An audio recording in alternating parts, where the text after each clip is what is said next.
อ๋อคุณน้องเดิมมาใส่เกิบเลยเสียวดิไปเย็บต่อใหม่เว้นอีกแล้วภาระบ่เจ็บอีกบาทนี่จำเป็นไปส่งหมอคือเก่าบ่ยอมใส่เกิบมันมืนพี่น้องโอ้ยยองเลยลาบแล้วบัดนี้ลาบจืดแล้วทางสุดท้ายแล้วนี่พี่น้องเลยสบายดีเด้อไอ้เจ็บสบายดีเด้อพ่อแม่พี่น้องพี่ใหญ่ใจบุญทุกท่านสบายดีเอฟซีทั้งไทยทั้งลาวอยู่ต่างประเทศหรืออยู่ในบ้านสบายดีเบิร์ดสุขคนเด้อสบายดีจะได้เสียงเมื่อยแต่บอกเจ็บก็บังคับอยากฟังเสียงอยากให้พ่อแม่พี่น้องได้ฟังนะจริงๆเลยอยากบังคับบ่อยากบังคับก็ได้คือกันพี่น้องนะโอเคไม่ได้ขอบใจหลายๆเด้อไอ้เจ็บขอบใจเด้อเอ้ยแนนซี่ที่ให้เงินให้น้องดื่มได้ทำบุญได้ถวายพระตอนแรกไปเห็ดยังเขาสิเห็ดยังเขาสิเห็ดกุฏิสิสร้างกุฏิในป่านี่โดยโอ้ได้อยากเห็ดบุญกุศลนำกันก็สามารถซอยได้เด้อเทื่อละเล็กเทื่อละน้อย10,000 20,000ก็ได้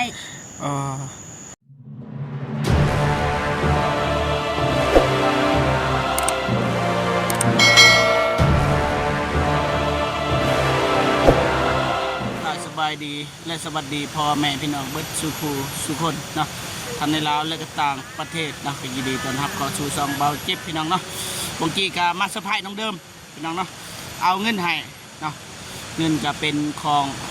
เอื้อยแนนซี่พี่น้องเนาะจากฝั่งไทยอะไรก็ขอบคุณหลายๆเด้อเนาะโอเคมิตรว่าเบาเจ็บกับสิกับบ้านก่อนพี่น้องเนาะ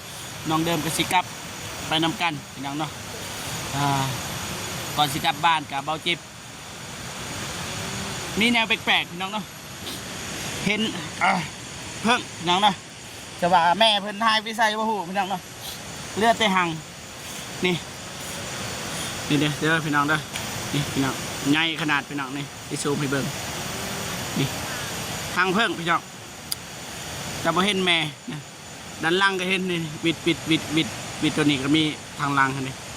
ดำๆนิดนึงนี่แมนคือกันพี่น้องทางนี้ก็เห็นตาดพี่น้องนี่ก็มีเทียงนะนี่โอ้เห็นเป็นแหล่งท่องเที่ยวนี่ใกล้เส้นทางเลยด้านเทิงก็เป็นส่วนมันพี่น้องเนาะเด็กมีซองตัดนี่ตัดสูงนี่เบิ่งนี่บางเทิงก็ตัดต่ำๆพี่น้องเนาะนี่เห็ดแหล่งท่องเที่ยวนี่โอ้ขักหลายพี่น้องนะขับบ่เจ็บบ่มีทุนนะคิดว่าอยากเห็ดบ่อนท่องเที่ยวแหล่งท่องเที่ยวพี่น้องเนาะนี่สิเปิดหานกับน้องเดิมนี่ตัวอย่างว่ามีทุนนี่สิข้อซื้อดินนิดหน่อยนึงนี่สิเฮ็ดกระตูบนี่2-3 หลังนี่สบายคนมานั่งเพราะว่า FC นี่มาหลาย FC หรือว่าต่างประเทศนี่มาเต็มเขตนี้เพราะว่าทั้งนั้นมีเขื่อนต่างประเทศเพิ่นก็มาเต็มเพราะแม่พี่น้องก็เต็มพี่น้องเนาะมาเบิ่งมาชมเขื่อนนี่คันตัวอย่างว่ามีกระตูบนิดหน่อยเนี่ยอยู่ลุมเนี่ยเพราะว่ามันเพียงด้วยพี่น้องเฮ็ดกระตูบแล้วก็คลายเครื่องนั่นแหละเวลาเขาแขกคนอยากมาปิกนิกนะมีตาดมันก็งามนี่พี่น้องเนาะขนาดเบาเจ็บสิไปเบิ่งไกลๆแค่นี้นี่มันสิเป็นยังไงพี่น้องนะให้พ่อแม่พี่น้องได้เบิ่งนำกันเบาเจ็บสิเยินอยู่เทิงนั่นแหละ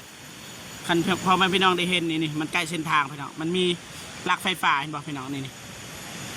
มีหลักไฟฟ้านี่แต่ว่าตอนนี้เบาเจ็บจะสิกลับก่อนเนาะเดินทางกลับพี่น้องนะพอน้องเดิมกลับก่อนเลย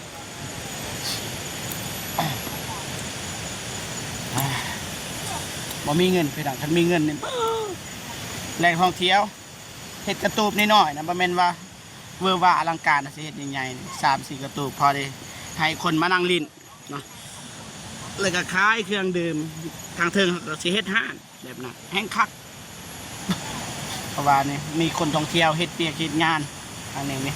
มันอาจ ตัวอย่างว่าเฮาสิคายขาดบ่เฮาก็บ่ฮู้เนาะเฮาต้องเบิ่งตัวจริงว่าเฮาสิขายหยังบ่ไปให้ไปหน้าขายน้ำมันบ่เล็กๆน้อยๆขายเครื่องกินแล้วมีคนมาท่องเที่ยวอีกสุดยอดเลยพี่น้องตอนนอนเบาเจ็บสิหยุดอยู่หันพี่น้องเนาะขายเส้นทางโอ้ยางบ่ได้พี่น้องเมื่อยหลายโอ้ตาดบ่มีบกนำแรงน้ำฝนบ่แม่นบกนำมันก็ไล่ตลอดแต่ตลอดปีนะแต่ว่ายามแรงนี่บ่หลายเท่านี้แต่ว่านำมันก็ไล่เลยพี่น้องไปกลับบ่ไหวตัวอย่างมาให้แบกเครื่องเลยโอ้ขนาดย่างเตโตก็หอบเลยพี่น้อง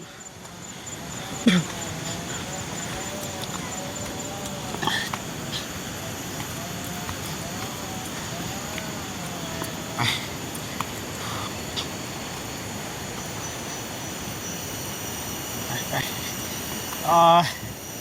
คุณน้องเดิมมาใส่เกิบเลยเสียวดิไปเย็บต่อใหม่เว้นอีกแล้วภาระเบาเจ็บอีกบาทนี่จำเป็นไปส่งหมอคือเก่าบ่ยอมใส่เกิบมันมืนพี่น้องโอ้รู้สึกเป็นไอเลยพี่น้องอยากให้ FC มาเด้มาเบิ่งจริงนี่บ่น้องเดิมผิดเบียกนี่เลือดแตกเลยพี่น้อง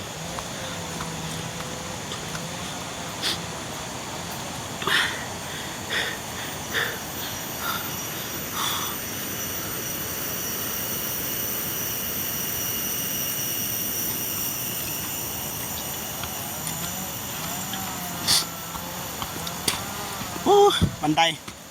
ปั๊บ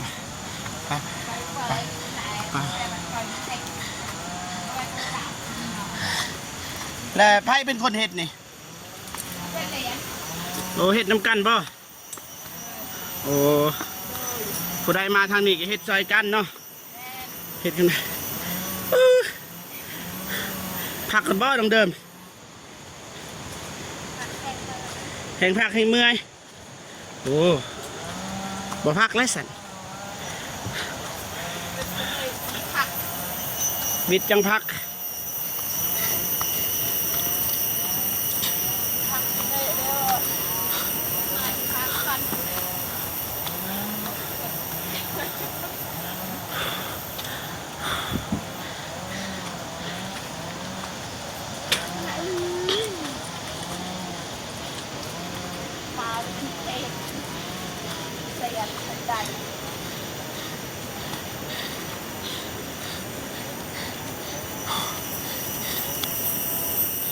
แล้วแตก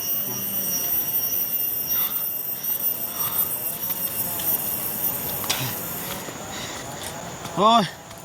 จองเลยลาบแล้วบัดนี้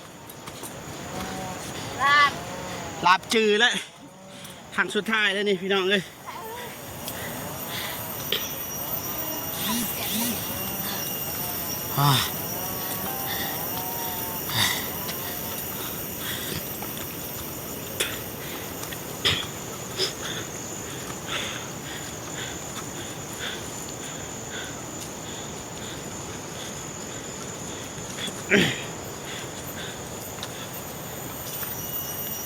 โอเค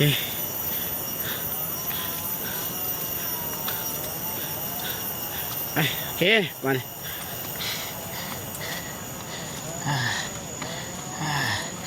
ทักทายสบายดีกองนะน้องเดิมหรือว่าหอทันจังบ่โอเคพี่น้องนะอย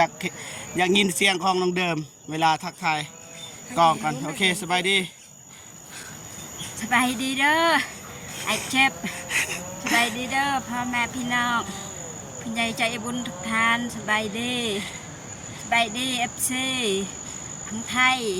ทั้งลาวอยู่ต่างประเทศหรืออยู่ในบ้านสบายดีเบิร์ดสุขคนเด้อสบายดี นะจะได้เสียง เมื่อย แต่บอเจ็บก็บังคับอยากฟังเสียงอยากให้พ่อแม่พี่น้อง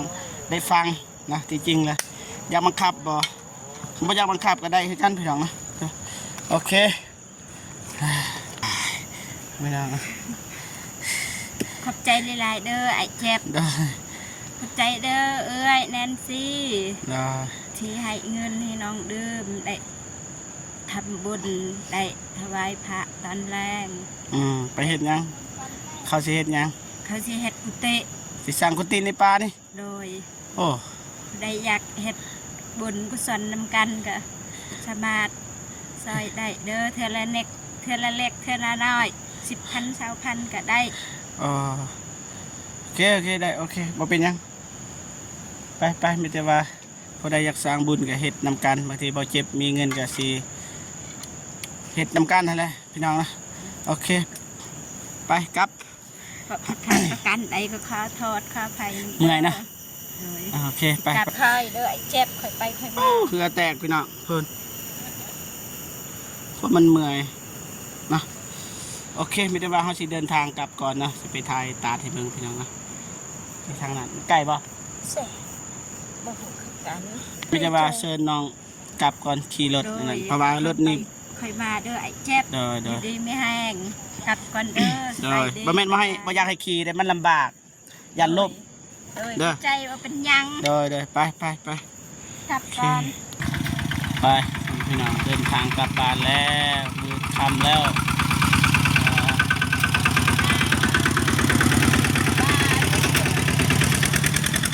ไปครับไปถือเลย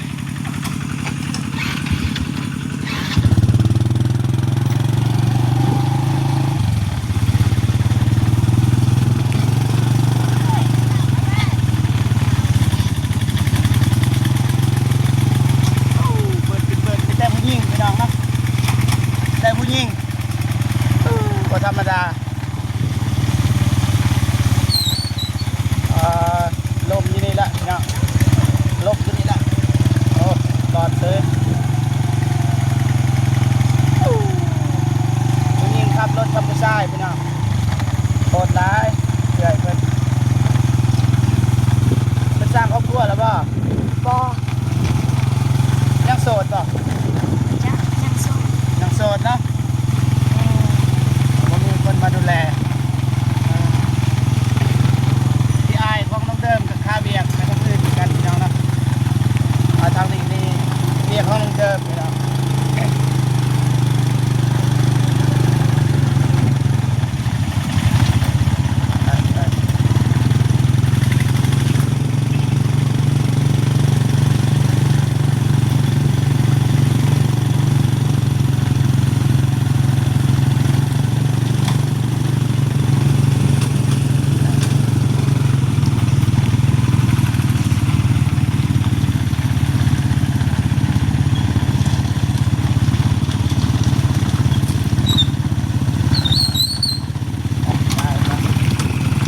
ต้นตาล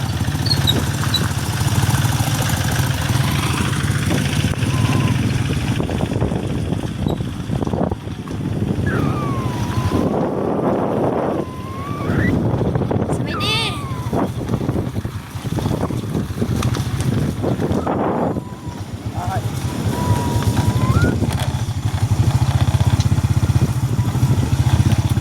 ต้องมีถ่ายเด็กครับ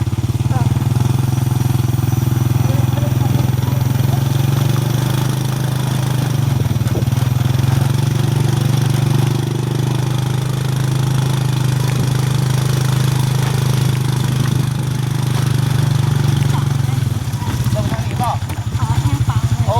นี่เห็นเลยพี่น้องนะ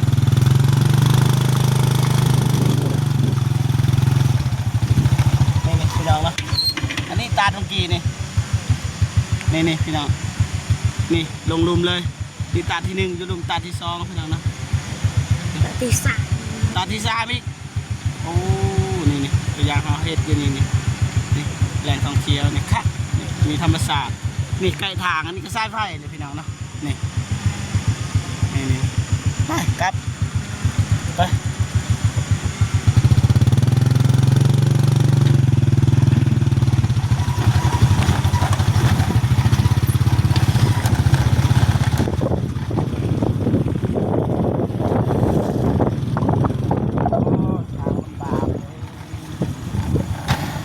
ก้อนหินแหลม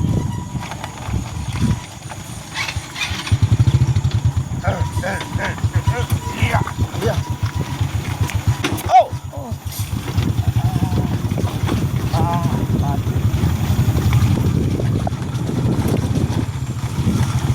วันยังวัน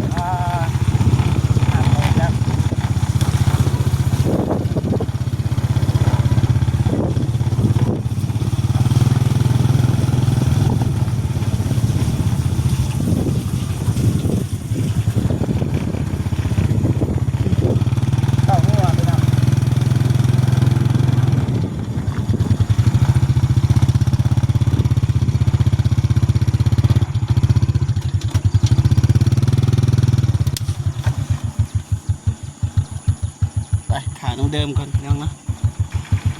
มาแล้วพี่น้อง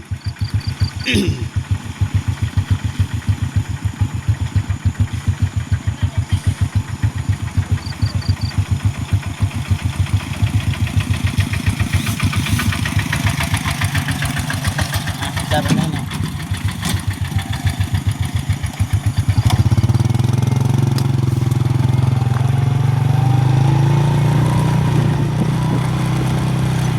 โอ้โอ้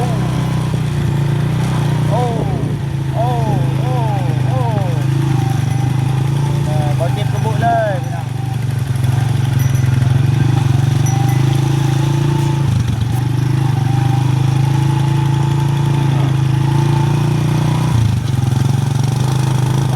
ตามเลยเป็นงาน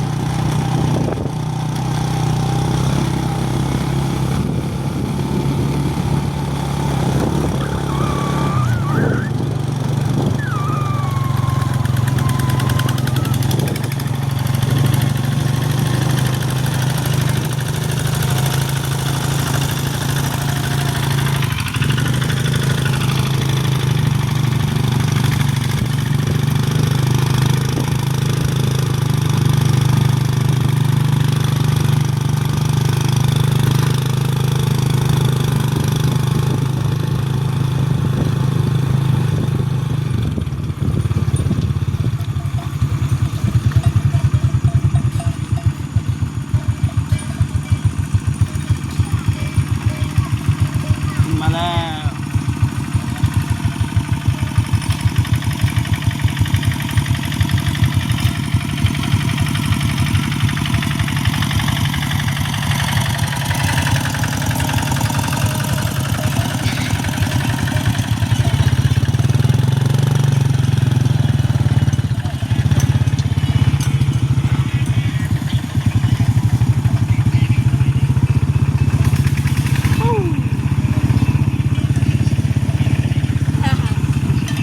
ลายอ่ะ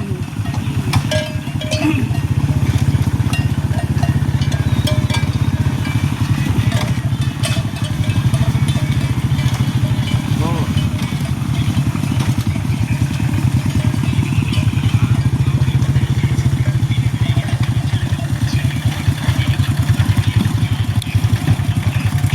ทอดมันเลยพี่น้อง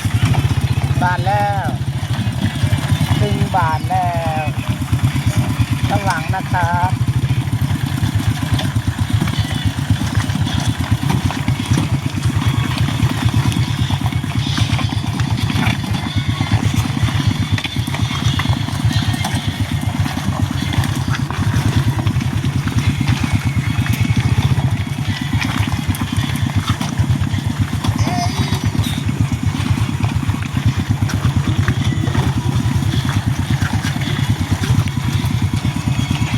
โอ้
สบายดีเด้อแม่เฒ่า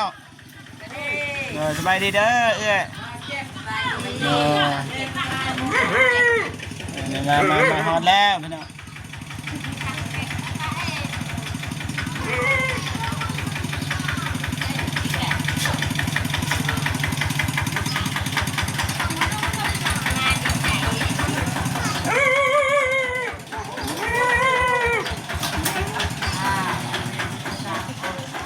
ฮอดบานแล้วพี่น้องเนาะโอเคพอพี่น้องเนาะฮอดบานพิธีม้อยนะโอเคบ่เจ็บกับสิจบคลิปก่อนพี่น้องขณะนี้ขอบคุณขอบคุณผู้ใหญ่ใจดี FC ทุกท่านที่เข้ามาให้กำลังใจบ่เจ็บแล้วก็เบิ้งคลิปบ่เจ็บตลอดมาขณะนี้ขอบใจหลายๆบ่เจ็บกับบ่มียังแต่คำว่าขอบใจหลายๆพี่น้องเนาะมันอาจจะสั้นๆแต่ว่ามันมีหลายล้านความหมายพี่น้องเนาะโอเคพ่อแม่พี่น้องนะว่าเจ็บไปจบคลิปอยู่บนนี้เลยนะพอๆกันคลิปหน้าตอนแรงครับมืออื่นมือรอถ่าเบิ้งทำกันพี่น้องเนาะสำหรับคลิปนี้ขอกล่าวคำว่าบายดีเด้อบายบายพี่น้องเนาะ